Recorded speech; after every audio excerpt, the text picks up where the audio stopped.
A star is the ultimate power plant, and we could plug it in. This is the promise of a Dyson Swarm, a real concept for harvesting the total energy of a sun. By the end of our journey, you will understand the blueprint for humanity's greatest possible project. We will uncover how to dismantle planets for construction material and what we might do with power beyond all imagination. This vision redefines our place in the cosmos, transforming us from planetary residents into stellar engineers. What does it truly mean to build a civilization that can last for eons? The search for other minds in the cosmos began with listening. For decades, astronomers scanned the skies for radio signals, hoping to catch a deliberate message. But in 1960, a physicist named Freeman Dyson offered a different, more profound way to look. He suggested we stop listening and start looking for their trash. Dyson published a paper titled Search for Artificial Stellar Sources of Infrared Radiation. It was a thought experiment, not a construction manual. His central question was simple: what would the ultimate expression of a civilization's growth look like? His answer was energy. A species expanding across its solar system would, logically, need more and more power. Eventually, it would need all of it. The most efficient way to gather every photon from a star is to surround it. He imagined a vast shell of orbiting structures, a concept later dubbed a Dyson sphere. Crucially, Dyson wasn't telling us how to build one, he was telling us how to find one. Such a megastructure, he reasoned, would capture visible starlight and re-emit it as waste heat in the infrared spectrum. To a distant observer, that star would look strangely dim in visible light but glow brightly in infrared, a signature of colossal, unnatural industry. This shifted the goalposts for SETI, the search for extraterrestrial intelligence. We weren't just looking for a signal, we were looking for the shadow of an entire civilization's metabolism. This origin story is vital. It grounds the Dyson Swarm not in science fiction, but in rigorous scientific inquiry. It begins with a question about detection and scales up to a definition of technological maturity. A civilization that harnesses the total energy of its star is, by Dyson's logic, one that has truly graduated to a cosmic scale. That initial leap of imagination, from searching for voices to searching for heat, gives us the first key principle. The ultimate marker of advancement is not what a civilization says, but what it consumes. And from that principle, the architecture of the swarm begins to take shape. A rigid, solid shell is a beautiful and terrifying image, but it is also an impossible one. The physics of such a structure collapses under its own ambition. The gravitational forces from the star would be uneven, pulling harder on the side closest to the sun.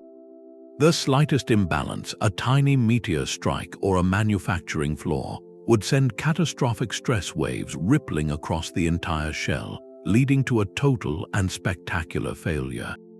It would be like trying to balance a marble on a needle across a distance of millions of miles. So the classic Dyson sphere, as a single contiguous object, remains in the realm of fiction. But the goal remains, and the solution is not to abandon the dream, but to rethink its architecture entirely. This is where the concept matures into something buildable, the Dyson Swarm. Think of it not as a single eggshell, but as a colossal cloud of independent elements. Picture our own planet's orbit, but instead of one Earth, imagine trillions of individual units, each following its own precise path around the sun. These could be vast solar power satellites, habitats for construction crews, automated factories building more of themselves, and facilities for transmitting energy. They are not connected physically, but they operate in concert, forming a decentralized, resilient network. This is the practical foundation, moving from an unbuildable monument to a dynamic, living system. The orbital mechanics become the key engineering tool. We would not place every unit in the same perfect circle. Instead, we would use different orbital radii, some closer to the Sun, some farther out, and different orbital inclinations, some paths tilted relative to others. This creates a dense, three-dimensional shell of activity, like a beehive buzzing around its queen. Over time, as more and more units are added, this swarm grows denser, gradually intercepting more and more of the Sun's light until it approaches that total energy harvest. This flexible model solves the stability problem because each unit is independently stable in its orbit. If one fails, the swarm continues. It allows for incremental construction, starting small and scaling up over centuries. The Dyson Swarm is not a thing we build all at once. It is a process we begin, a new layer of civilization we add to our solar system. And with this realistic model in place, the next question becomes overwhelmingly practical. Where do we possibly find the material to construct trillions of orbiting megastructures? 384.6 yottawatts. That is the number we are working with. It is the total power output of our Sun every single second. To call it immense is to call the ocean damp. It is a figure so vast it defies human intuition, a number that belongs to the realm of celestial accounting, not our daily lives. So let us break it down into terms we can feel. Every second, our Sun releases energy equivalent to detonating several billion 1 megaton nuclear bombs. Not per year, not per day, but each and every tick of the clock. In that same single second, the Sun produces enough energy to power our entire current global civilization for over 500,000 years. Think of every light bulb, every factory, every data center, every vehicle on Earth today running continuously for 500,000 years. The Sun does that work in a heartbeat. This is the cosmic budget we aim to manage. Where does all this power come from? It is not just the bright, visible light we see. That sunlight is part of a broader electromagnetic river flowing from the Sun. This river includes ultraviolet rays, X-rays, and a massive flood of infrared radiation, which is essentially heat. A Dyson Swarm is not designed to just catch the light we can see. It is engineered to harvest this entire spectrum, to siphon the full thermodynamic output of a star. To capture even a tiny fraction of this output requires infrastructure of a kind we have never built. For perspective, all the solar panels on Earth today, spread across rooftops and deserts, collectively capture far less than 1/1,000,000th of the Sun's total energy. We are not talking about scaling up our current technology. We are talking about inventing a new category of industry, one that operates on an interplanetary scale. This staggering scale is the entire reason for the swarm's existence. You do not build a city-sized dam for a backyard creek. You build it for a river that can reshape continents. The Sun is that river, and to harness it, we must design collectors worthy of the source. This leads us to the fundamental building block, the individual unit in the vast cloud, the primary tool for catching a star's fire. The fundamental building block of this new stellar industry is not a factory or a habitat, but a simple machine with a single purpose: to catch sunlight. We can call it a solar collector satellite. Picture a vast, delicate wing, perhaps 10 kilometers across, thinner than a sheet of paper but stronger than steel. It does not orbit like a moon with a fixed face. It is a sunflower, perpetually turning its photovoltaic skin toward the brilliant heart of our solar system. This is the worker bee of the Dyson Swarm, and its design is our first great engineering puzzle. The materials for such a structure cannot exist yet. We would need metamaterials, substances engineered at the molecular level to have properties not found in nature. Think of a surface that can heal minor punctures from micrometeoroids by flowing like liquid and then resetting like a bone. Or photovoltaics woven from graphene, capturing not just visible light but a far broader spectrum of the Sun's energy with near-perfect efficiency. Some designs might forego panels altogether, using vast mirrors to focus sunlight onto a central thermal engine, creating steam in the vacuum of space to drive turbines. The satellite must also hold its position without constant rocket fuel, which would be impossibly heavy to supply. One elegant solution uses the sunlight itself. By adjusting the angle of its vast, reflective surfaces, the satellite can act as a solar sail, using the gentle but relentless pressure of photons to maintain its orbit, a dance perpetually fueled by the star it harvests. But catching the energy is only half the challenge. The energy must then go somewhere. We cannot run a power cord back to Earth across millions of miles of empty space. So the satellite must become a transmitter. It would likely convert the raw solar power into a coherent beam of microwaves or a focused laser, a tightly controlled energy river shot across the void to a receiving station. This could be a dedicated power hub elsewhere in the swarm, a colony on Mars, or a massive rectifying antenna back on Earth, where the beam is safely converted back into electricity. The precision required is staggering, aiming a narrow beam across planetary distances without ever wavering. Each of these satellites, a masterpiece of materials science, orbital mechanics, and energy transmission, represents a single stitch in the fabric of the swarm. And to weave that fabric, we will need not hundreds, not millions, but trillions of them. This immediately presents the most daunting question of all. Where could we possibly find enough material to build a civilization of such machines? The energy captured by each satellite is only potential until it is delivered. A trillion disconnected power plants, no matter how efficient, are useless without a grid. This demands a second, equally colossal component, a circulatory system woven through the vacuum of space itself, the energy transmission network.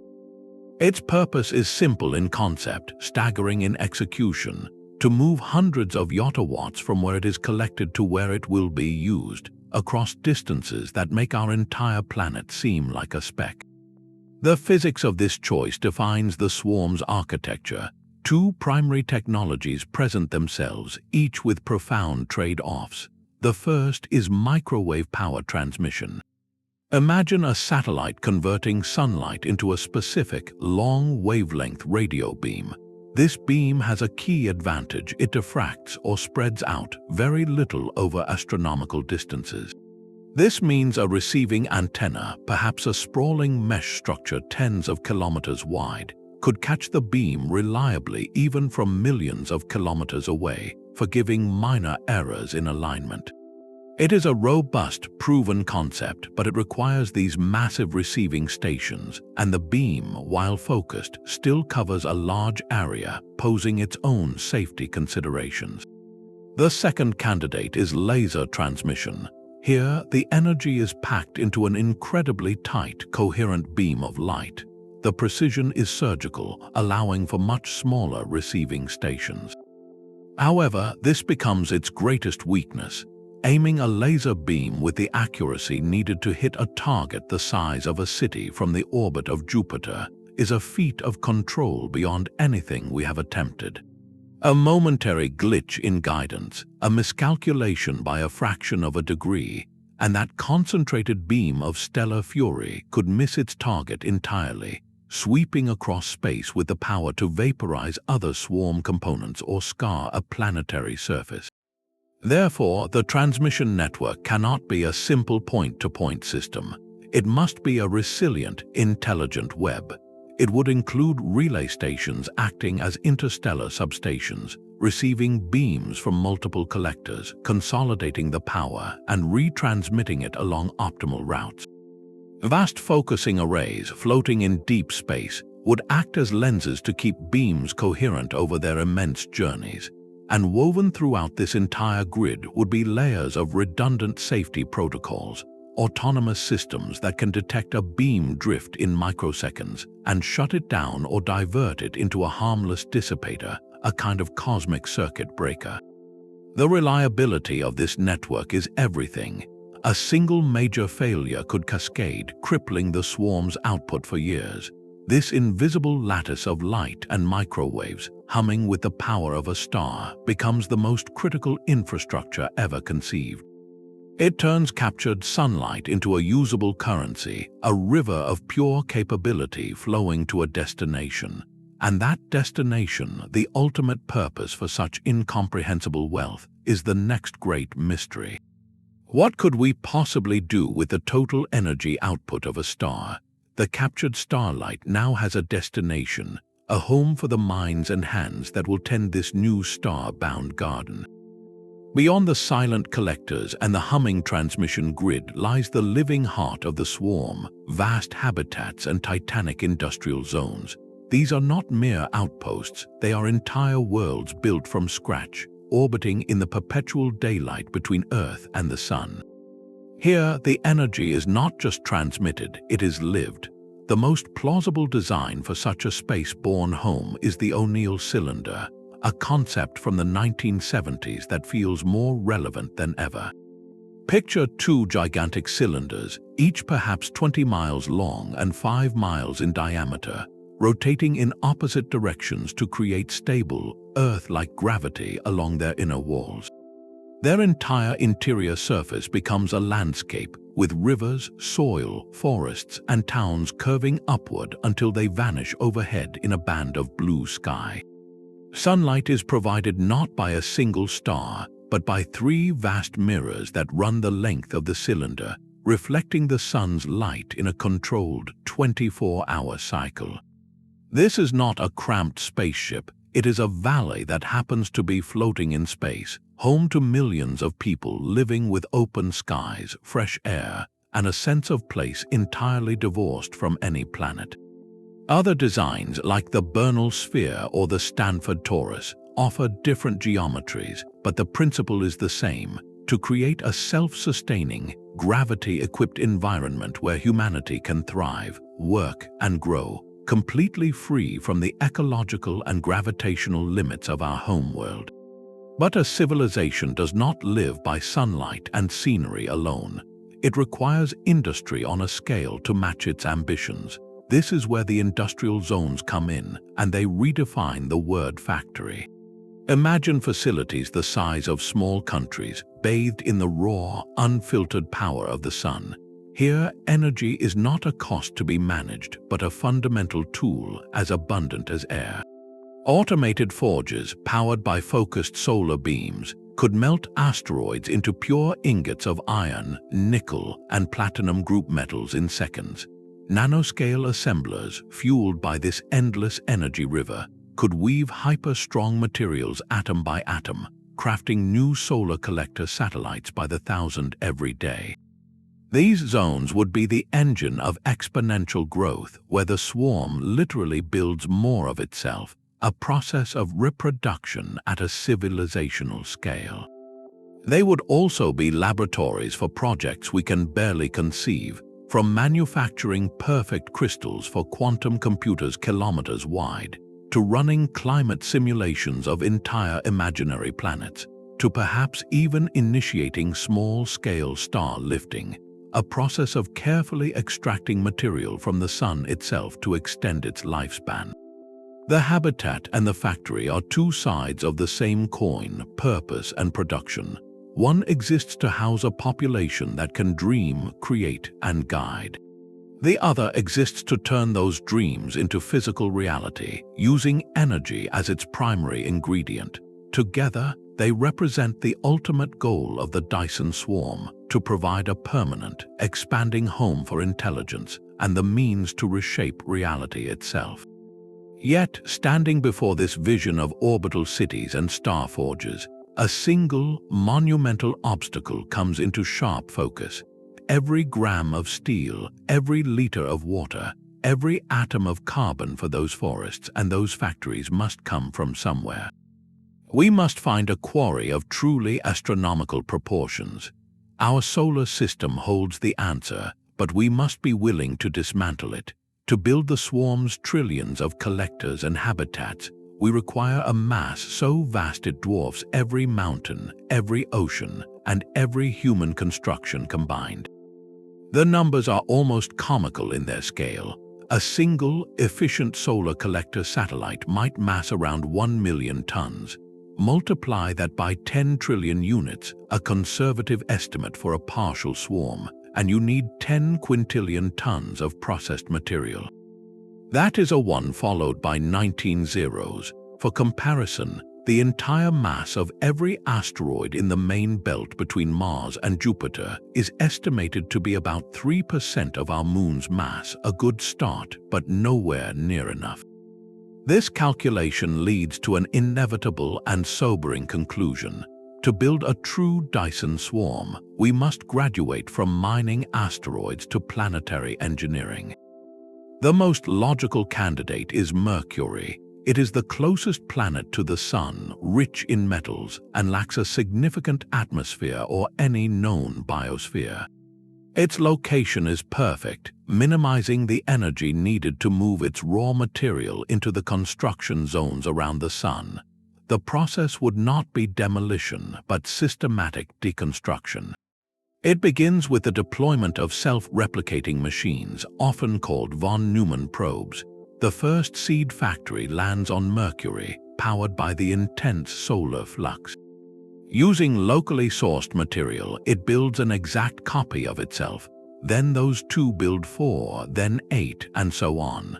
This exponential growth transforms the planet's surface into a single, continent-sized factory within a few decades. These machines would not use traditional mining.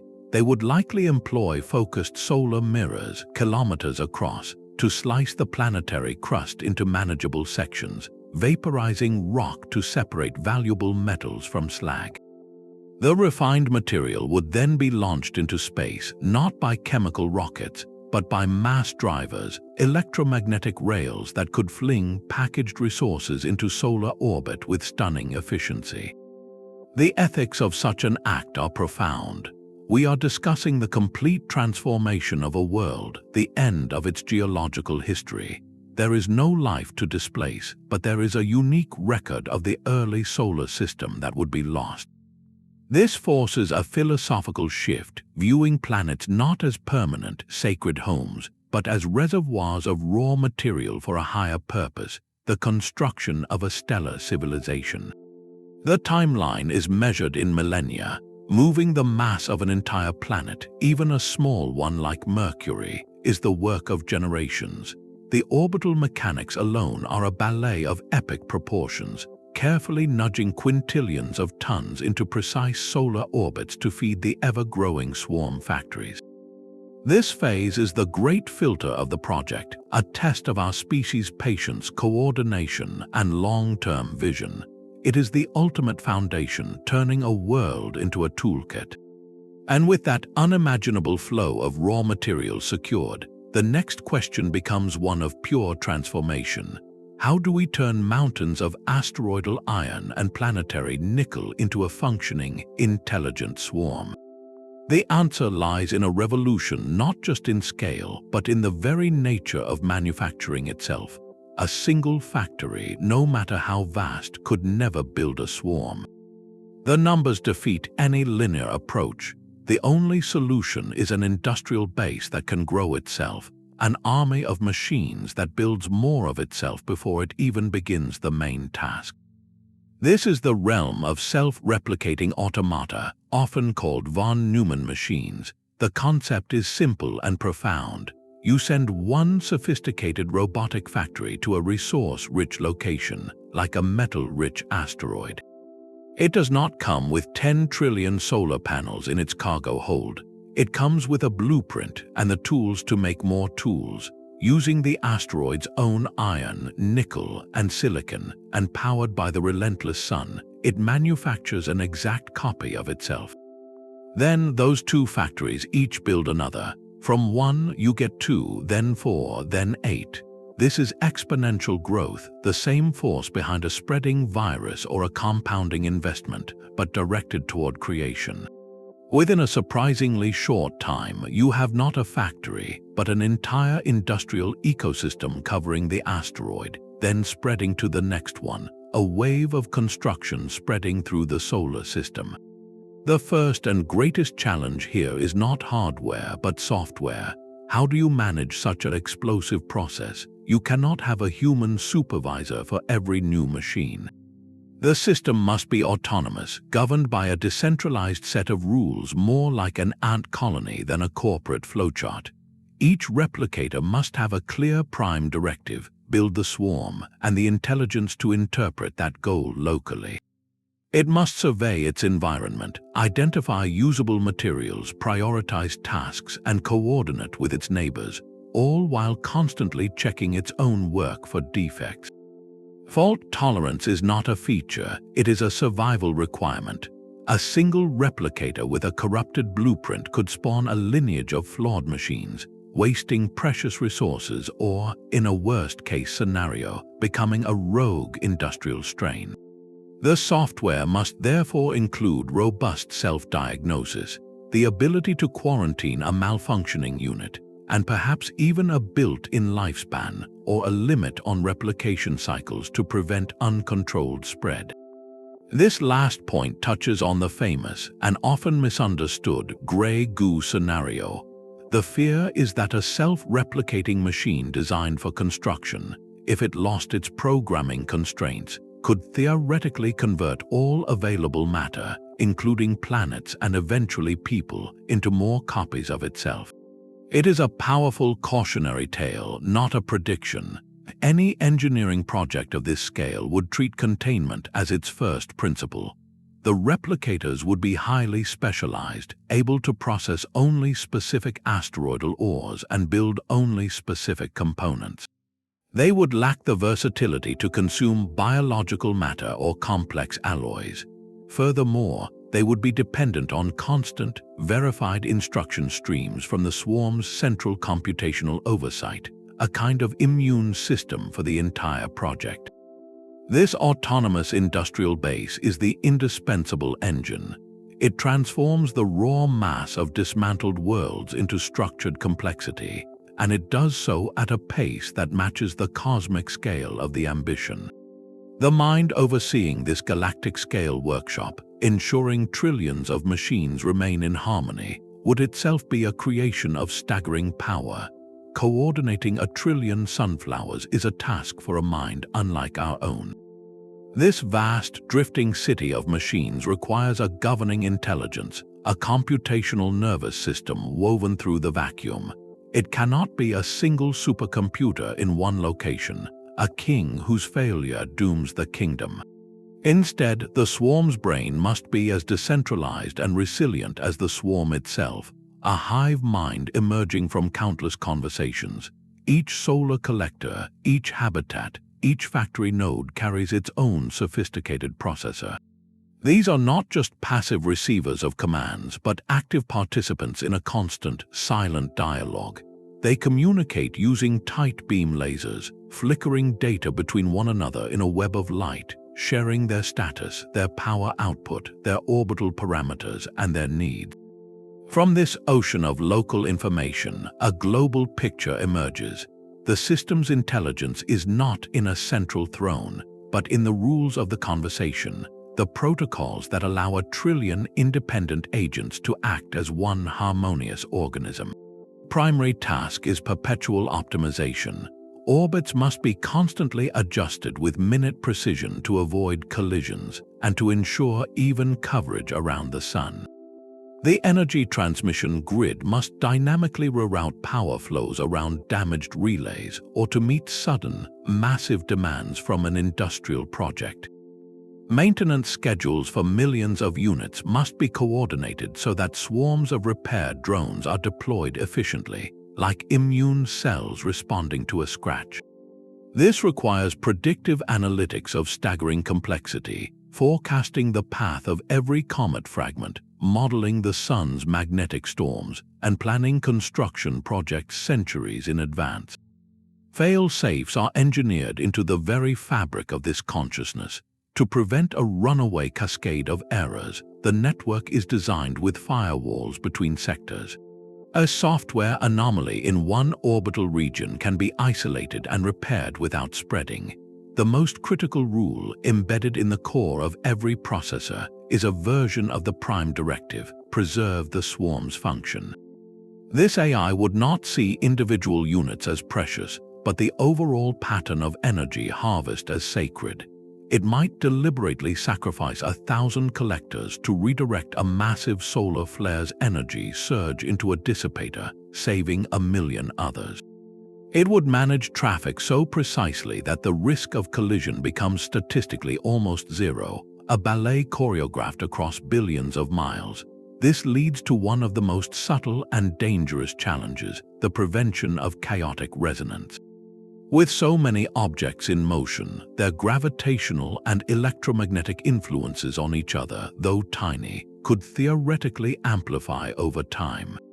Like pushing a child on a swing at just the right moment, certain orbital rhythms could synchronize, building until they tear the carefully arranged structure apart.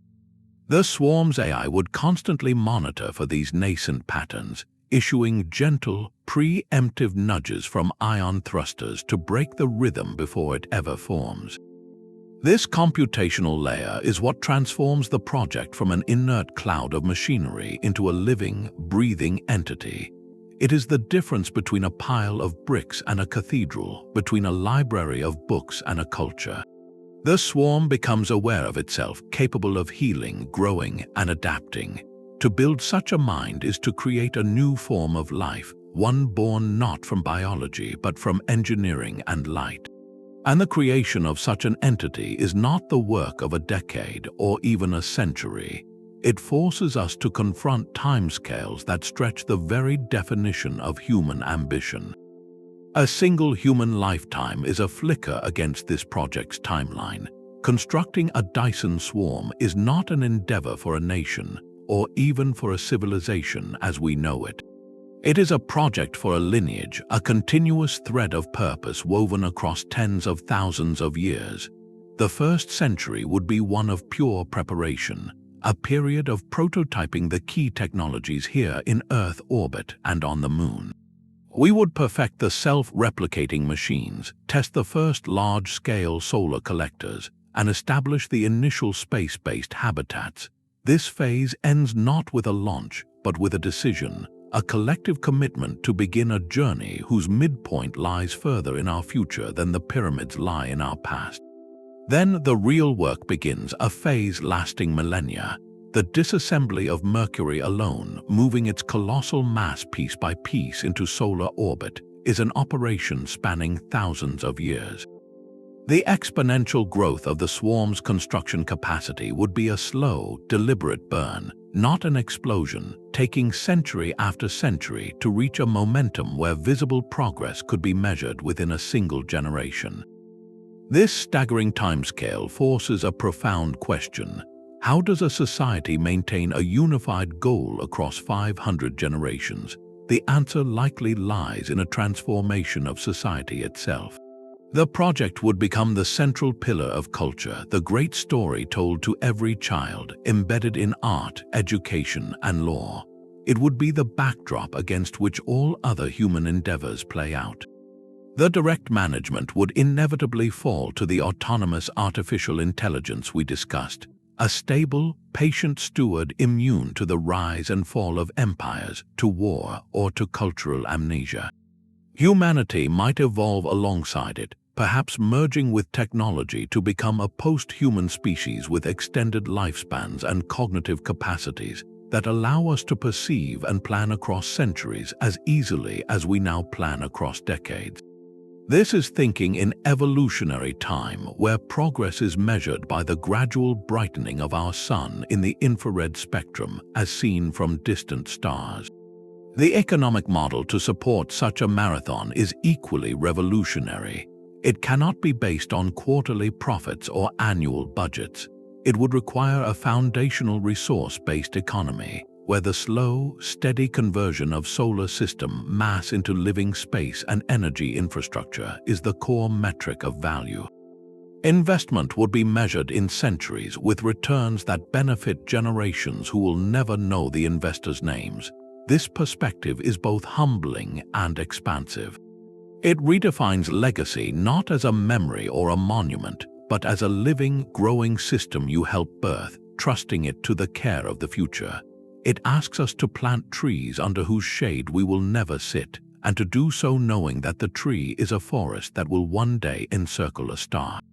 This shift from short-term survival to long-term cosmic stewardship is perhaps the swarm's most profound requirement, and it raises a final, pivotal question. Once this engine of infinite energy is finally built, what do we actually use it for? The total energy of a sun does not just power machines, it rewrites the rules of society itself. Our world is built on a foundation of scarcity, where resources are limited and must be carefully allocated, bought, and sold. The successful construction of a Dyson Swarm shatters that foundation. When energy is as abundant as the air we breathe, the entire concept of an economy based on cost and competition undergoes a radical transformation.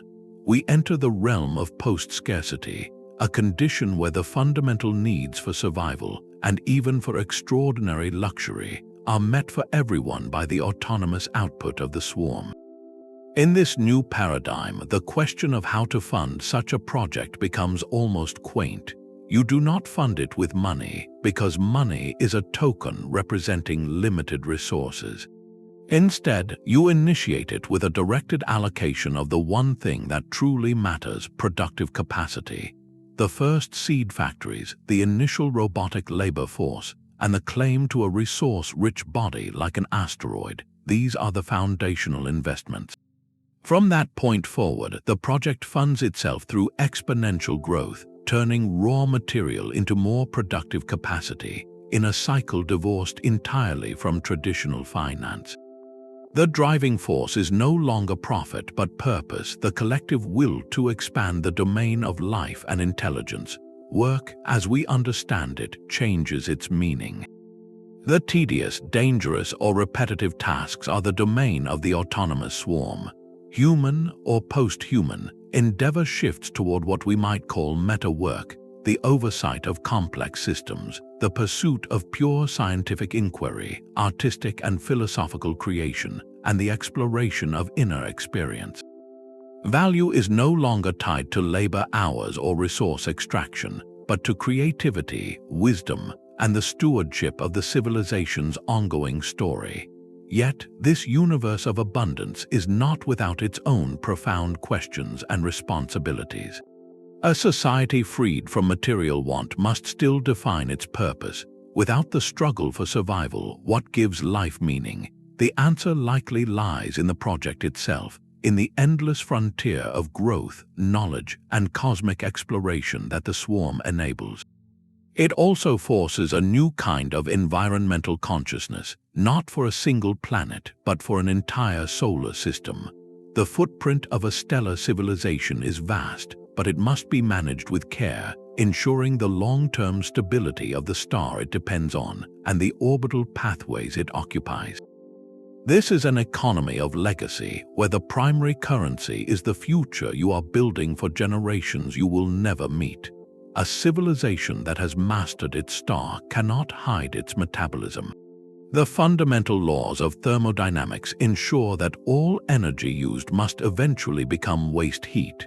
For a Dyson swarm, this creates a paradox of visibility. The very signature that inspired its concept becomes its most defining and challenging feature. Every watt of sunlight captured by a collector, every joule transmitted across space, and every bit processed by its computational mind ends up as low-grade thermal energy.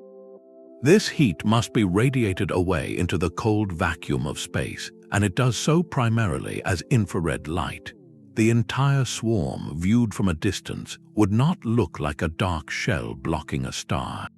Instead, it would appear as a brilliant, warm ember in the mid-infrared spectrum, glowing with a temperature of a few hundred Kelvin, similar to a cozy room on Earth. This is the thermodynamic footprint, an unavoidable beacon announcing a civilization's presence across the galaxy. It is exactly this anomalous infrared signature that scientists in the search for extraterrestrial intelligence, or SETI, have been scanning the skies since Freeman Dyson's original proposal. A star that seems too dim in visible light but shines with unexpected warmth in infrared could be the greatest discovery in human history, evidence that we are not alone in the universe. For our own swarm, managing this colossal heat output becomes a critical engineering puzzle. You cannot simply let it accumulate, as overheating would melt the very structures we build. The solution lies in turning a problem into a tool. Vast radiator panels, designed like the fins on an engine but spanning continents in size, would be strategically placed throughout the swarm. Their geometry and orientation would be carefully calculated to radiate the heat away from sensitive components and habitats, perhaps even directing it into specific zones of space. This waste heat could itself become a resource. Industrial processes that require steady, moderate warmth, like certain chemical synthesis or material annealing, could be powered directly by this thermal flow, adding another layer of efficiency to the system. The need to manage this infrared glow links our grand engineering directly back to its philosophical origin. In building a Dyson Swarm, we are not just constructing an energy source, we are intentionally crafting a cosmic signal, a fingerprint of intelligence so vast it can be seen from another star. This forces a profound choice upon a stellar civilization: to broadcast its existence or to attempt to cloak it. Could we design radiators that beam our waste heat in narrow, directed channels, making our swarm appear dimmer from most angles? Or would we embrace our visibility, joining a potential galactic community? The heat we must shed is more than a technical constraint. It is our signature on the canvas of the cosmos, a declaration that someone here has learned to gather the light of a sun. The silent ballet of the swarm is a dance of constant, invisible negotiation. With trillions of collectors, habitats, and factories sharing the space between planets, the empty void becomes a meticulously managed superhighway. A single collision at orbital velocities would not be a fender bender. It would be a hypervelocity explosion, generating shrapnel that could trigger a cascading chain reaction. A nightmare scenario known as the Kessler syndrome, but on a stellar scale. To prevent this, every unit in the swarm is both a dancer and a sentinel, equipped with a suite of sensors and micro-thrusters. Their movement is governed not by a rigid schedule, but by a living, breathing model of the entire solar system, updated in real time by the swarm's distributed intelligence.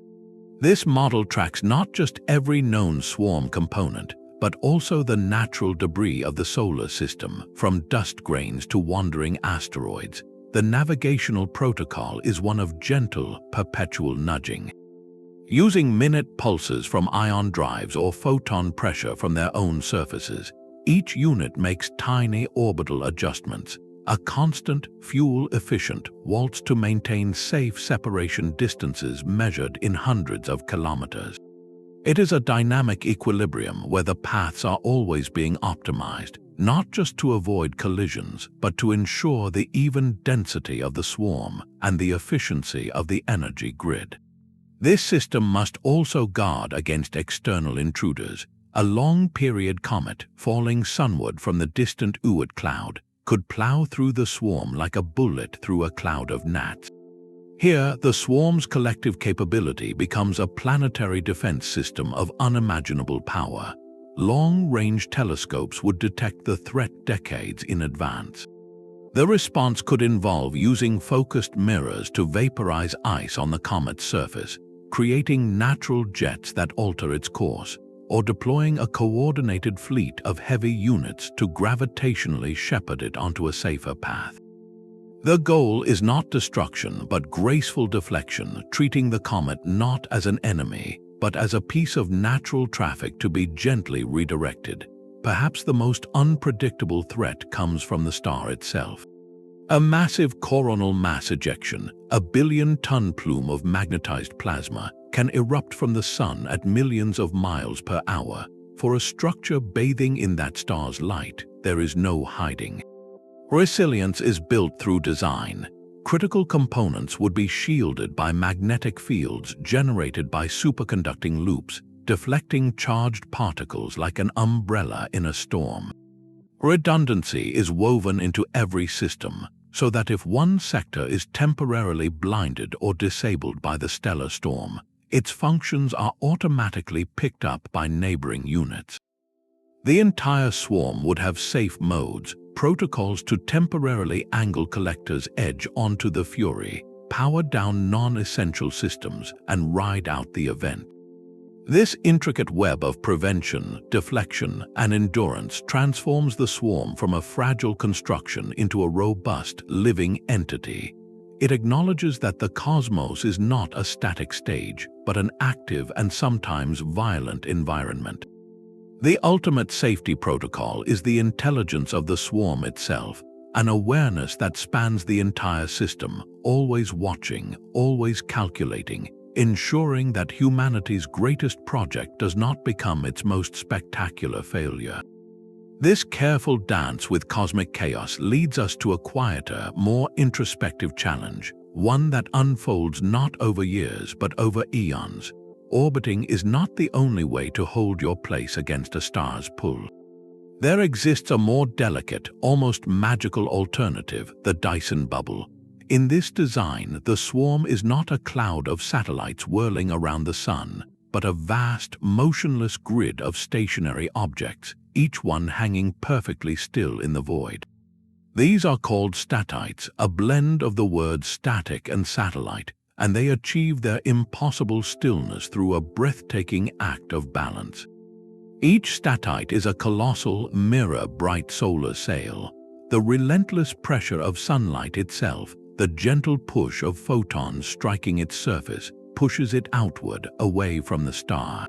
This force is precisely tuned to counterbalance the star's inward gravitational pull.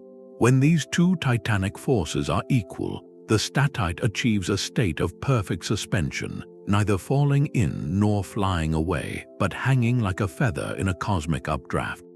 This changes the architecture of the swarm completely. Instead of a complex, dynamic dance of orbits, you have a fixed, three-dimensional lattice surrounding the star, a grid of power stations held aloft by light. The advantage for energy transmission is profound. With each collector locked in a known, unchanging position, beaming power becomes a simpler, more reliable affair. You could establish permanent laser highways between statites, knowing their alignment would never drift. It creates a stable, predictable infrastructure, a static nervous system for the stellar economy. The catch, of course, is in the materials. To make this work, a statite must be unimaginably light and strong.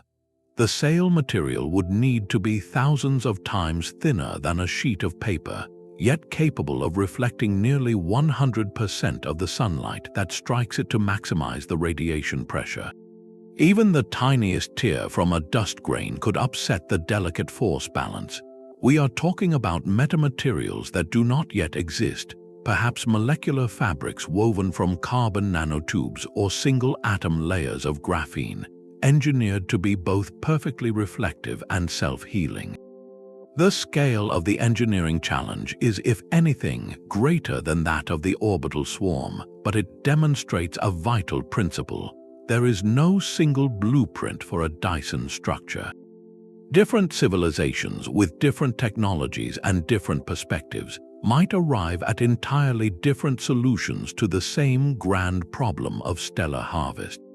Some might build the dynamic orbital cloud, others might weave the static luminous bubble, and some might look for inspiration not in our machines, but in the patterns of life itself, finding a model for growth and resilience in the most ancient of systems.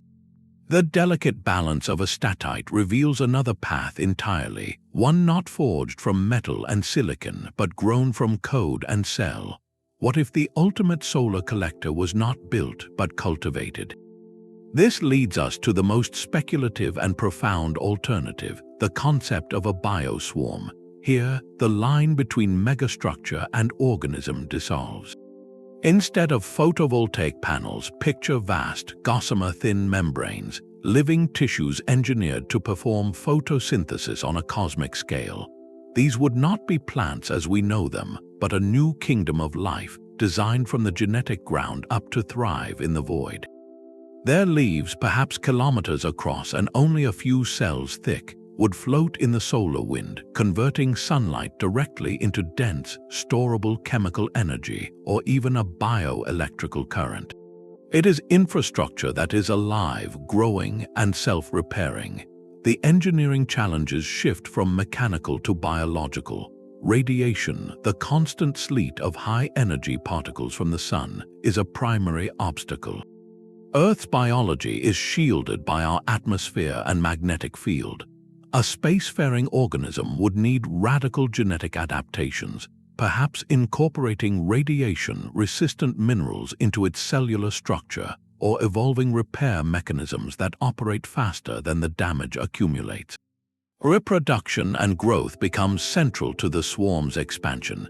Individual units could replicate through a controlled budding process, spreading the living network exponentially across orbital space, guided not by software algorithms, but by hormonal gradients and nutrient signals. Integration with our technological systems presents its own fascinating puzzle. How would we interface with a living power grid? We might develop symbiotic machines, technological nodes that attach to these biological membranes like gentle parasites, tapping their energy flow and providing navigational guidance in return, a true fusion of the born and the built. While this vision rests far beyond our current horizon, its value is philosophical. It suggests that a truly mature civilization, a Type II civilization on the Kardashev scale, might not see technology and biology as separate domains. It would master both to the point of their convergence, creating ecosystems that are also machines, and machines that possess the resilience and adaptability of life. The bioswarm expands our imagination of what a civilization's footprint could be. It might not glow with the neat infrared signature of a machine swarm, but pulse with a subtler, bioluminescent rhythm. It asks whether the ultimate expression of intelligence is not to impose order upon the universe, but to cultivate a new kind of order that grows from within it. This blurring of boundaries forces a final, critical consideration. Before we can build anything among the stars, we must first prove we can manage the incredible, potentially dangerous power we are about to wield. Our infrared glow is a permanent signature on the galactic map. A completed Dyson Swarm does not whisper our existence, it broadcasts it with the luminosity of a small star, a beacon visible from thousands of light years away. This act of cosmic declaration forces us into a profound conversation with the unknown, a field some call cosmic sociology. By turning our sun into an unmistakable artifact, we are making a choice with consequences we cannot predict. The most famous expression of this dilemma is the Fermi paradox, the puzzling silence of the cosmos. If intelligent life is common, where is everyone? One unsettling answer is that advanced civilizations learn to be quiet, that broadcasting your location invites danger from older, potentially predatory neighbors. In this view, building a Dyson Swarm could be the ultimate act of naivete, lighting a signal fire in a dark forest we do not yet understand. Yet another perspective sees it as an act of maturity and invitation. A stable, energy-rich civilization that has managed not to destroy itself might represent a hopeful node in a potential galactic community. Our swarm could be our application for membership, a demonstration that we have achieved a level of coordination and longevity worth communicating with. The beacon is not just a risk, it is a statement of identity.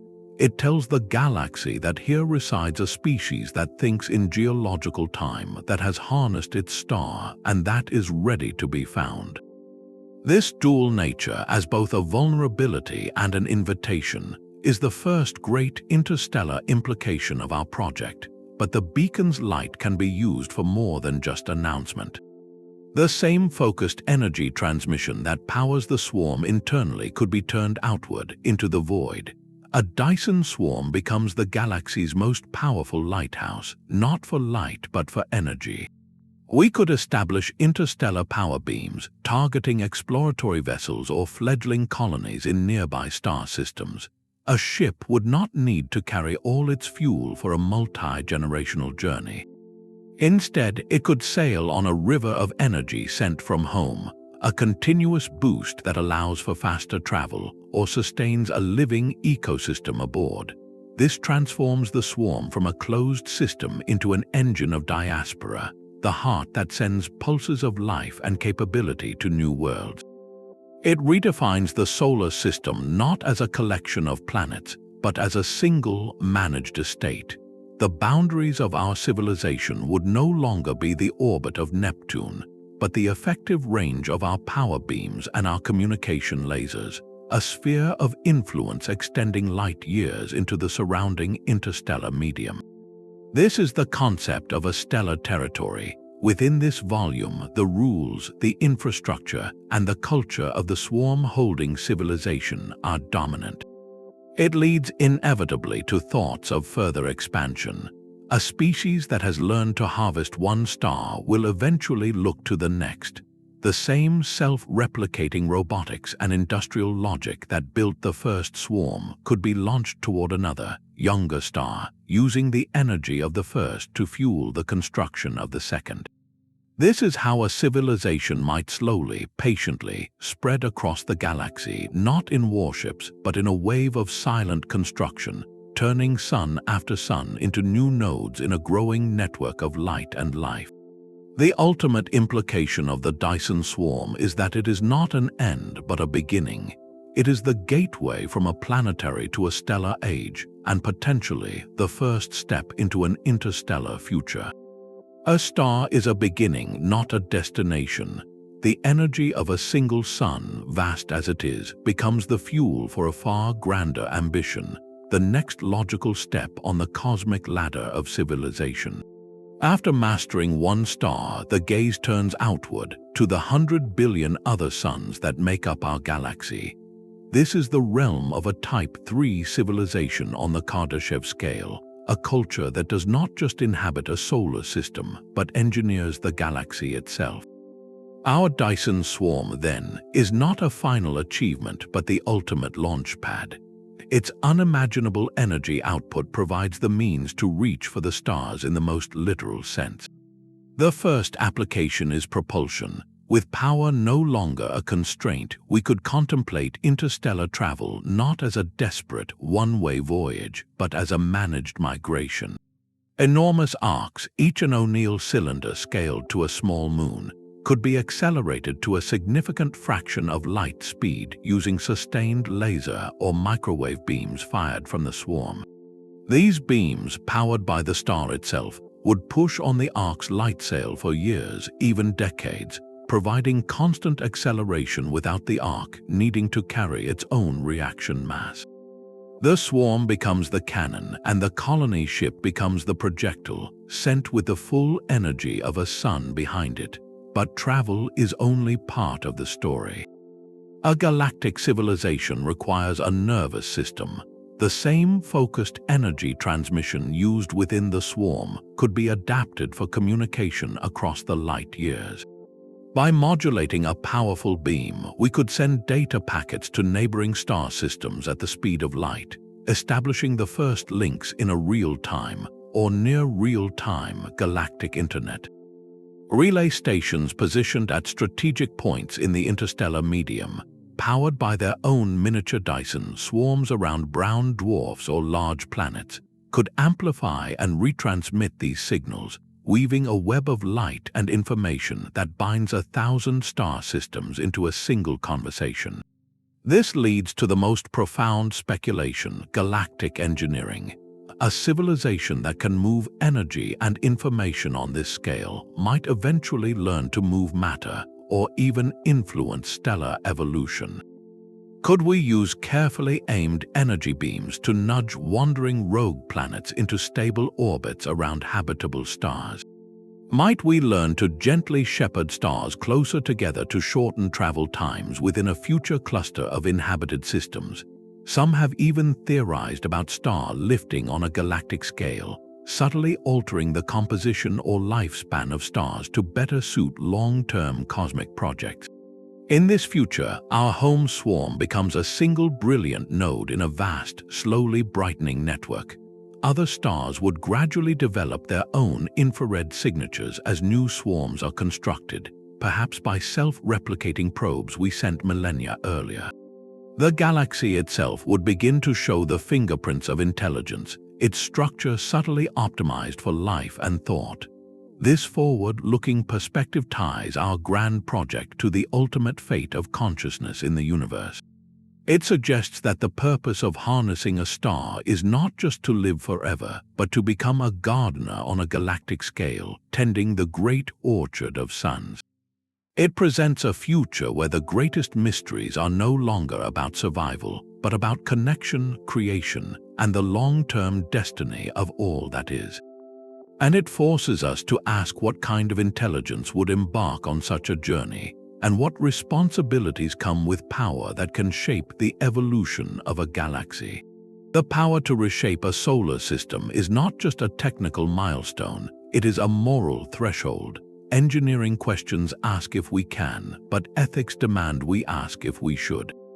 The act of dismantling a world like Mercury, of redirecting comets and flooding orbital space with trillions of machines, forces a confrontation with our values. Do we have the right to completely reconfigure our celestial neighborhood? One perspective views planets as raw material, inert matter awaiting purpose in a greater project. Another sees them as unique historical records, each a chapter in the solar system's story that would be erased forever.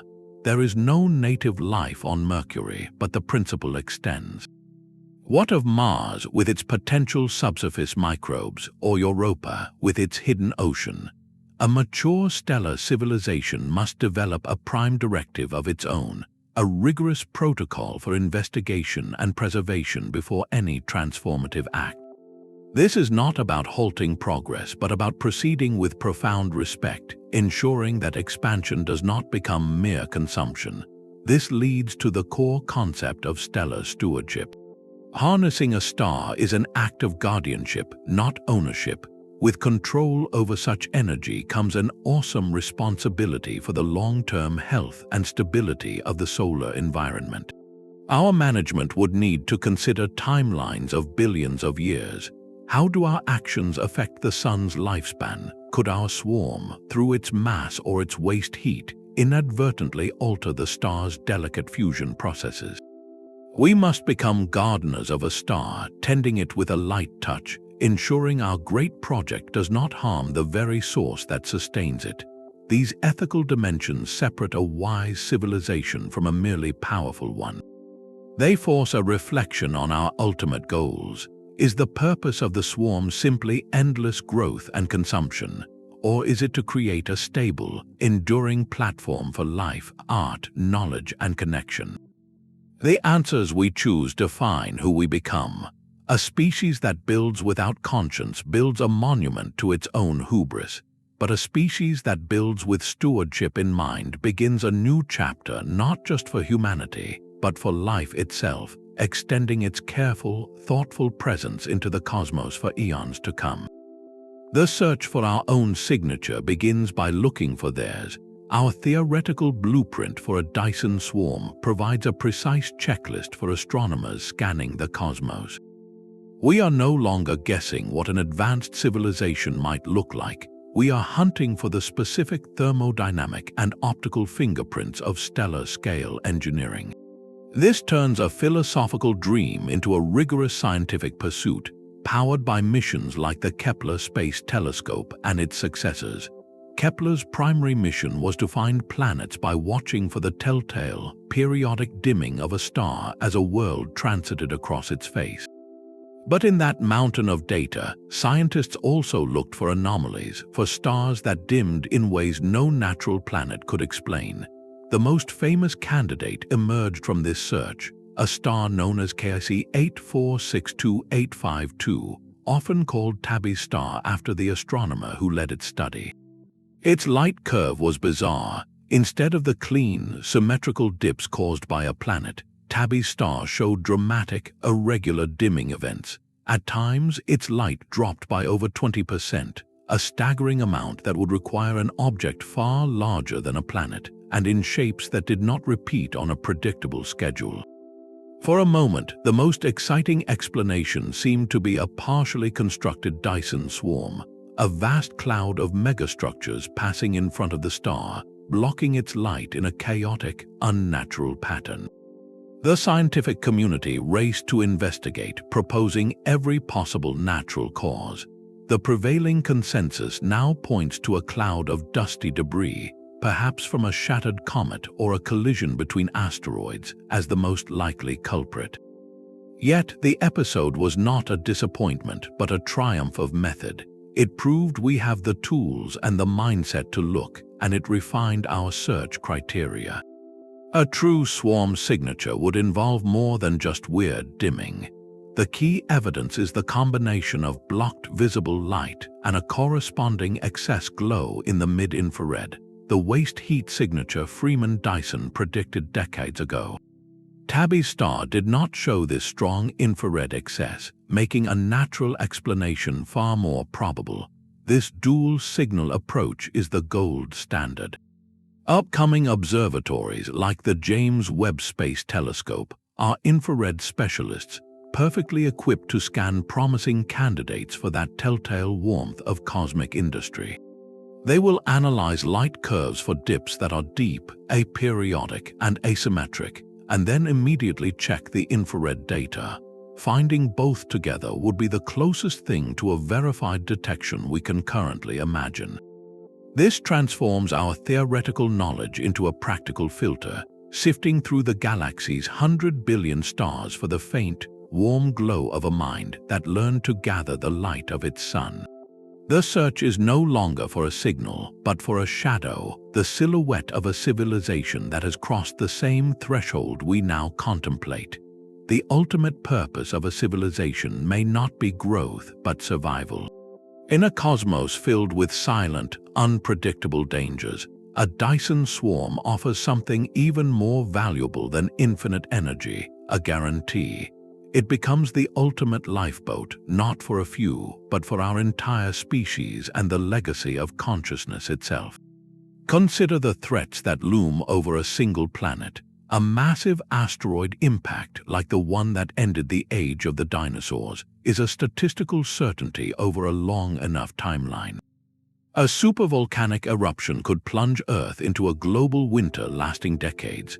From deep space, a nearby gamma-ray burst, the death scream of a collapsing star, could strip away our planet's protective ozone layer in an instant. For a planetary civilization, each of these is an existential crisis, a roll of the dice with the future of intelligence at stake. But for a swarm civilization, these events transform from potential endings into localized tragedies. This is the swarm's most profound defensive attribute: radical redundancy. Humanity and any intelligence we nurture is no longer housed in one fragile biosphere. It is distributed across billions of independent habitats, factories, and outposts, scattered across the vast orbital volume of the solar system. A planet-killing asteroid might strike Earth, but the swarm continues. A gamma-ray burst might sterilize one hemisphere of the solar system, but habitats on the other side, shielded by the sun itself or by their own engineered magnetic fields, would endure. No single disaster, short of the sun itself going nova, could erase everything. This distributed architecture mimics the most resilient systems in nature. A forest fire may destroy a grove of trees, but the seeds are already carried on the wind to new ground. The swarm ensures the seeds of our culture, our knowledge, and our very existence are perpetually carried on the solar wind, already planted in countless new grounds. This transforms the motivation for building such a megastructure. While the economic and energetic arguments are compelling, they speak to ambition. The survival argument speaks to duty. It provides a non-negotiable, deeply ethical imperative, the safeguarding of the flame of awareness against a cold and indifferent universe. In this light, the Dyson Swarm is not a luxury of a wealthy civilization, but the logical next step for any intelligent species that wishes to see its tomorrow. It is the act of a parent building a safer home for their children, scaled to a cosmic level. The energy it harvests becomes the means to maintain that safety indefinitely, powering the shields, the sensors, and the repair systems that keep the lifeboat seaworthy across eons. This perspective suggests that the ultimate goal of advanced intelligence may not be to accumulate power, but to ensure persistence, to become an enduring part of the cosmic story rather than a brief, brilliant footnote. By weaving a resilient web of life around our star, we make a declaration that we intend to stay. From within a habitat cylinder, the sky would not be empty. Gone is the familiar black void punctuated by distant stars. In its place, a permanent, structured twilight reigns. The sun itself would be hidden, its light carefully managed and redirected by the trillions of collector units that form the inner surface of the swarm. Your view would be a geometric tapestry, a mosaic of countless hexagonal or diamond-shaped panels, each a distant, sunlit worldlet, their combined glow bathing the interior in a soft, omnidirectional radiance. This is not darkness but a new kind of day, engineered for perfect growing conditions and human comfort, where the time of day is a setting chosen by the community, not dictated by a rotating planet. Specific sunbeams, reflected and focused by vast mirrors, could pierce this luminous ceiling like spotlights, sweeping across farmland or cityscape to simulate sunrise and sunset, an artistic choice woven into the infrastructure. This transforms the swarm from a mere utility into a living environment, where the very heavens are an architectural feature. The potential for expression scales with the civilization itself. Artists and programmers could collaborate to commandeer sections of the swarm's mirror arrays, orchestrating them to tilt in precise, coordinated sequences. From a distant vantage point, this could create vast, temporary patterns across the face of the star system, geometric shapes or flowing symbols visible from light years away. These would not be messages in any traditional sense, but celestial murals, declarations of beauty and control painted with sunlight on a canvas light hours across. The night side of a habitat facing away from the sun would offer a different spectacle. There, the stars would shine clearly, but now framed by the silhouettes of countless other habitats and facilities, their navigation lights forming constellations of industry, a reminder of the immense, quiet community sharing this orbital space. The soundscape transmitted through the structure would be a low hum of machinery and life support, the breath of a world that is also a ship. This aesthetic dimension completes the vision. A Dyson Swarm is not just a power grid or a survival strategy, it is the ultimate cultural artifact. It represents a point where engineering and art converge on a stellar scale, where the environment itself becomes a medium for expression. It answers the question of what a civilization does when its basic needs are forever met. It turns its attention to meaning, to beauty, and to shaping the sensory experience of existence itself. The swarm becomes a testament to a society that has learned to paint with the light of its sun. The luminous tapestry of a mature swarm is a destination, not a starting point. We cannot leap from our current rockets to stellar engineering in a single bound. The journey begins with humble, practical steps right here in our own cosmic backyard, precursor projects that teach us the foundational skills for the grand work ahead. The first and most critical of these is solving the single greatest bottleneck to any spacefaring future, the cost of escaping Earth's gravity.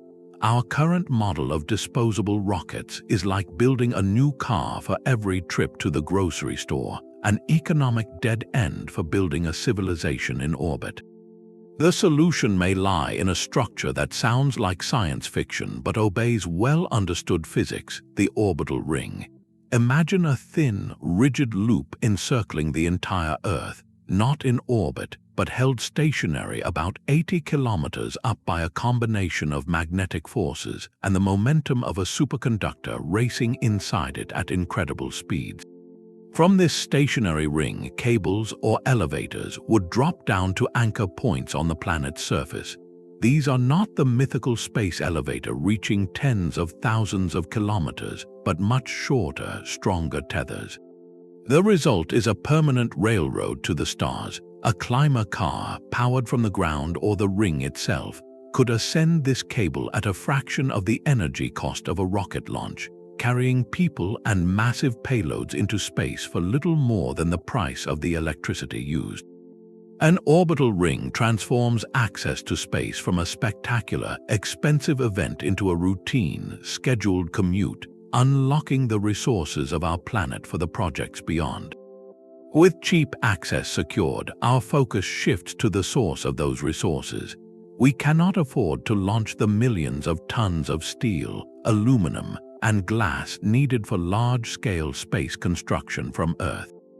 The fuel cost alone would be astronomical. Instead, we must learn to live off the land, a practice called in situ resource utilization. The Moon becomes our first and most important extraterrestrial workshop. Its surface is rich in oxygen locked in the rocks, metals like iron and titanium, and vast deposits of helium-3, a potential fuel for future fusion reactors. The goal is to establish fully automated, self-sustaining industrial outposts. Solar-powered robotic miners would scoop up the lunar soil, known as regolith. Processing plants would use focused sunlight to melt the regolith, separating out the pure metals and extracting breathable oxygen as a byproduct.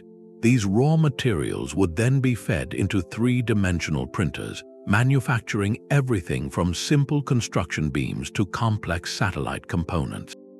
To get these finished products off the Moon without rockets, we would use a mass driver, an electromagnetic railgun that can gently accelerate payloads to lunar escape velocity, launching them on precise trajectories to construction sites in Earth orbit or at gravitational waypoints like Lagrange points. This lunar factory demonstrates the core loop of extraterrestrial industry: find it, process it, build with it, and do it all with machines that require no life support. The products of this off-world industry have an immediate and vital market, building the next precursor, large-scale orbital solar power stations. These are the prototypes, the test articles, for the eventual solar collectors of the Dyson Swarm. A single such station, positioned in perpetual sunlight in geostationary orbit, could consist of kilometers-wide arrays of lightweight solar panels.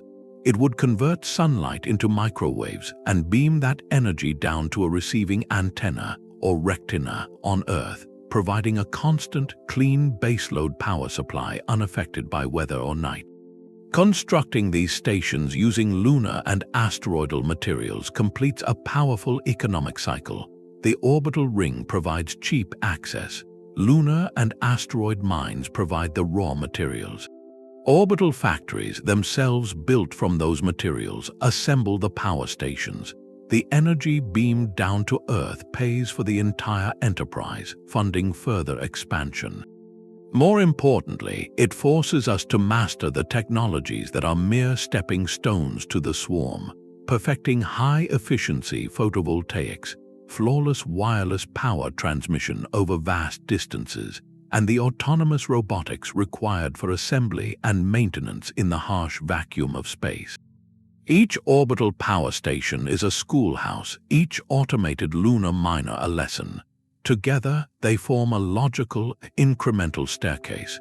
We are not gazing helplessly at a distant summit. We are identifying the very first step, and then the next, building the tools, the economy, and the expertise that will one day allow us to reach for the sun itself. Hundreds of yottawatts is not just a number, it is a key to every locked door in the universe. With power on that scale, the very definition of what is possible undergoes a fundamental rewrite. The question shifts from what we can do to what we choose to do. This is the energy utilization paradox, a delightful challenge of unimaginable abundance. The first applications might be extensions of our current scientific hunger, but magnified to stellar proportions. We could power continent-sized supercomputers, not to model weather or proteins, but to run hyper-detailed simulations of alternative universes, exploring every possible permutation of physical laws to understand why our cosmos is the way it is. We could build particle accelerators that loop around the orbit of Mars, using the swarm's energy to push particles to energies approaching the Planck scale, the fundamental limit where space and time themselves break down, allowing us to peer directly into the quantum foam of creation. This energy could also forge materials that do not exist in nature. Imagine focused stellar beams so intense they could synthesize islands of stable exotic matter, substances with negative energy density that might, according to some theoretical models, be used to stabilize traversable wormholes, turning science fiction shortcuts across the galaxy into engineering projects. But the purpose of such vast power need not be purely exploratory. It could be deeply practical and artistic on a cosmic canvas. Terraforming, the process of making a dead world live, is currently a dream for Mars that would take millennia. With a Dyson Swarm's output, it becomes a manageable task for dozens of worlds simultaneously. We could redirect comets to deliver water, use focused mirrors to melt ice caps, and engineer robust atmospheres with planetary-scale chemical processes, not just for necessity, but for creating gardens of breathtaking diversity across the solar system. Closer to home, within the swarm itself, this energy enables perfect environmental stewardship. Vast, delicate networks of sensors and actuators could manage the climate of every habitat cylinder, ensuring ideal conditions for forests, lakes, and cities, while also orchestrating spectacular celestial displays for artistic expression.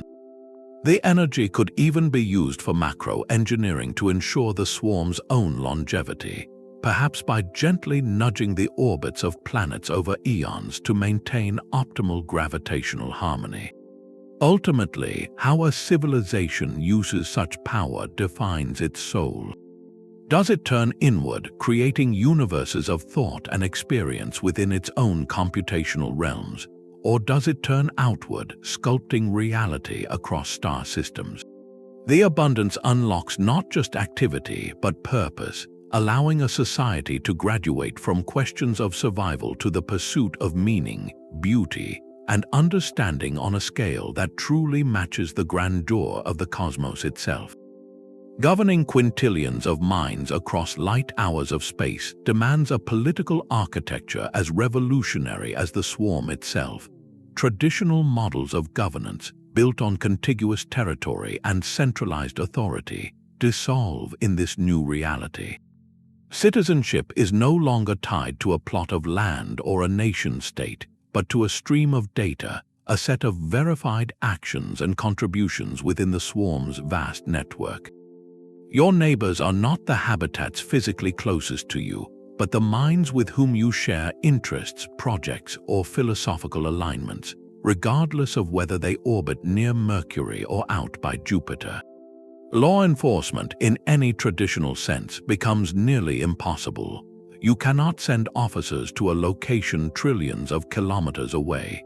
Instead, the system itself must be designed to make harmful actions extraordinarily difficult and self-defeating. Resource allocation is the one non-issue, as material and energy abundance is the foundation of the entire society.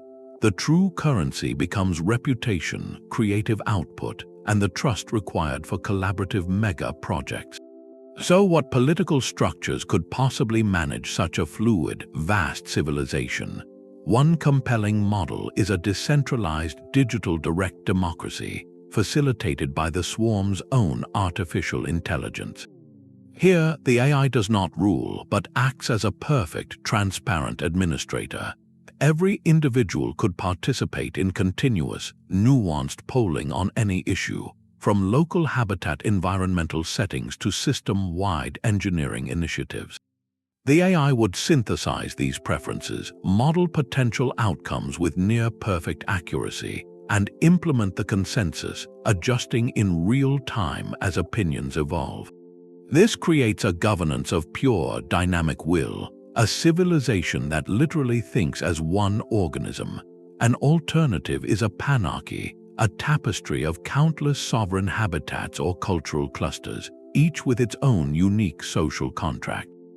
One cylinder might be a minimalist anarchist collective, another a rigorous meritocratic technocracy, and a third a serene artistic commune. These city-states of space would be linked not by a central government, but by a complex web of treaties and agreements, negotiated and enforced by shared AI arbiters. Conflict between them would be rare, as physical competition for resources is obsolete, and disagreement could simply lead to one group adjusting its orbit, literally distancing itself from philosophies it finds incompatible. The most controversial model is a benign rule by the superintelligent AI that manages the swarm's infrastructure. In this view, the AI's prime directive to preserve the swarm's function naturally expands to preserving the well-being and continued evolution of the consciousness within it. It would make decisions based on long-term survival and flourishing metrics no human mind could fully grasp, gently guiding cultural development, managing population distributions, and preventing social innovations that risk systemic collapse. This is not a tyranny but a stewardship where humanity trades direct political control for guaranteed safety, stability, and freedom from existential risk. The ultimate test for any of these models is resilience against internal fracture. A society this large is vulnerable to ideological viruses, mimetic cascades that could turn entire sectors against one another. The political structure must be as adaptive and self-correcting as the swarm's orbital mechanics, capable of isolating destructive thought patterns without suppressing diversity, and of integrating profound social innovations without tearing the fabric of shared reality. This suggests the final form of governance may be a hybrid, a constantly evolving dialogue between human-scale community, AI-mediated consensus, and transcendent oversight, a social ecosystem as complex and beautiful as the physical swarm it inhabits. A completed Dyson Swarm is a lighthouse in a silent sea, but what if the sea is not empty, only still? This is the unsettling premise of the dark forest hypothesis, a perspective in cosmic sociology that views the universe not as a hopeful community, but as a dangerous, hidden wilderness. In this view, every civilization is a hunter, alone and afraid, moving silently through the trees. The first rule of survival is to make no sound, to reveal no light, because any signal of your existence invites a swift and preemptive strike from an older, more powerful hunter you never even saw. The logic is coldly strategic. In a cosmos where resources are finite and travel between stars is slow, the safest assumption about any other intelligence is that it is a potential competitor for galactic real estate. The most rational course of action upon detecting a younger civilization is to eliminate it before it becomes a threat. This transforms our beautiful, glowing swarm from a beacon of invitation into the ultimate target, a billboard announcing our location and technological level to any watchers in the galactic dark. The risk is not of invasion but of eradication, perhaps by a weapon as simple as a relativistic projectile accelerated to near light speed, a silent rock flung across the light years with the force of a planetary impact. This hypothesis forces a brutal cost-benefit analysis. Does the dream of stellar energy justify painting a target on our entire solar system? One school of thought says the risk is existential and should deter any such project until we are certain we are alone, a certainty that may be forever out of reach. It suggests a path of quiet, inward development, mastering our solar system with minimal external signature, perhaps even developing technologies to cloak our infrared glow, to make our star appear perfectly natural to distant observers. The alternative perspective is that the dark forest, if real, is an inescapable condition. Hiding forever may be impossible for a growing, energy-hungry species.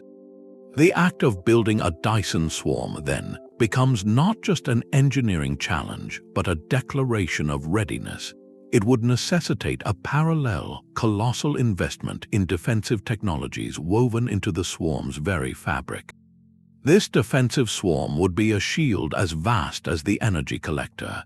It could involve networks of sensors watching every vector of approach for millennia, ready to detect the faint glint of an incoming projectile.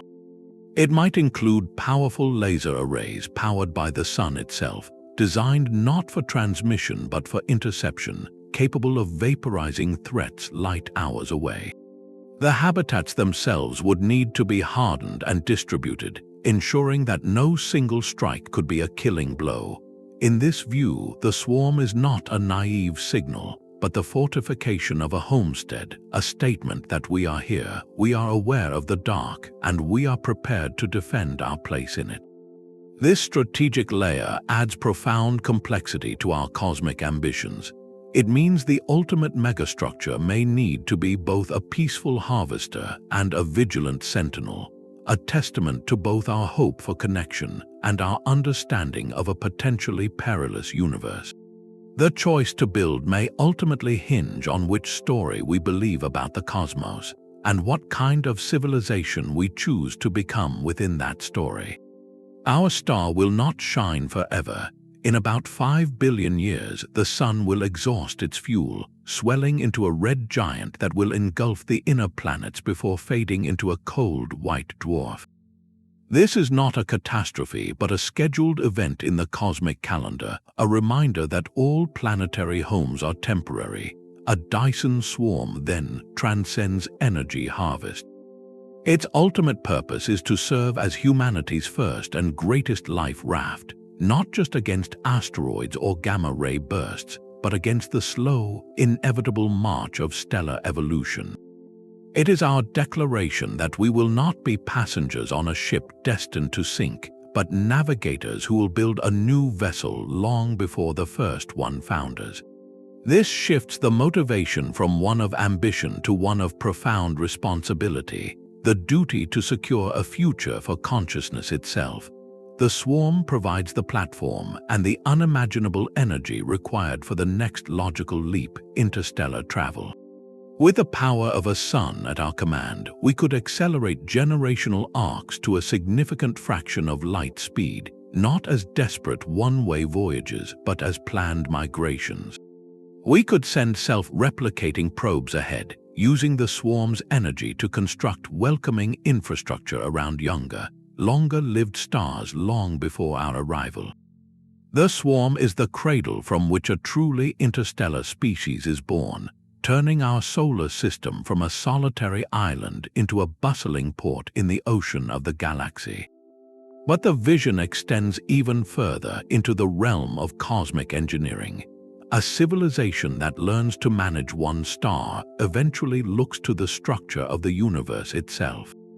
Could the collected intelligence and energy of a million swarms, spread across a galactic cluster, one day attempt to address the universe's ultimate fate, the slow heat death where all energy diffuses into a cold, silent equilibrium? While this borders on speculation, it frames the Dyson Swarm as the first, essential tool in a toolkit of cosmic stewardship. It is the practice run for influencing reality on the largest possible scales. This grand perspective provides the unifying why that could inspire a species to work for 100,000 years. It is a story powerful enough to bind generations, a shared project that gives meaning to a civilization freed from scarcity. The promise is not just endless energy, but endless time, endless possibility, and a permanent seat for life and mind at the table of cosmic evolution. The choice to build a swarm is a choice to grow up as a species, to accept the mantle of caretakers for our tiny corner of light, and to ensure that the story of awareness in our universe continues, not for another century, but for another billion years and beyond. The blueprint for a Dyson Swarm is ultimately a blueprint for ourselves. This journey from a single scientific paper to a vision of stellar stewardship reveals less about the mechanics of stars and more about the potential trajectory of a conscious mind. We have mapped the staggering scales of energy and material, wrestled with timespans that dwarf recorded history, and confronted the profound ethical and strategic choices that come with cosmic power. The true value of this exercise is not in a construction manual we cannot yet write, but in the horizon it establishes for our collective ambition. It forces a fundamental shift in perspective, from thinking in terms of nations and lifetimes to planning in terms of solar systems and millennia. This vision becomes a test, a set of questions we must answer long before we lift the first gram of Mercury. How do we maintain purpose across 500 generations? Can we build political systems as resilient as the swarm's own infrastructure? Will we choose to broadcast our presence or move quietly through a forest we do not yet understand? These are not engineering problems, but the essential homework for a species contemplating maturity.